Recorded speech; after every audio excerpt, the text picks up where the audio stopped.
Selebgram Tasya Farasya baru saja merayakan ulang tahun ke-30 pada Rabu, tanggal 25 Mei tahun 2022. Vlogger itu merayakannya dengan sebuah pesta sederhana bersama keluarga di kediaman ibundanya, Alawiyah Alatas.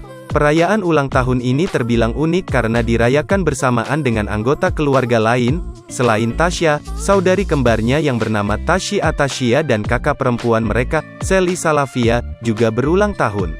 HBD Tuas, tulis Tasya dari akun Instagramnya, Kamis, tanggal 26 Mei tahun 2022.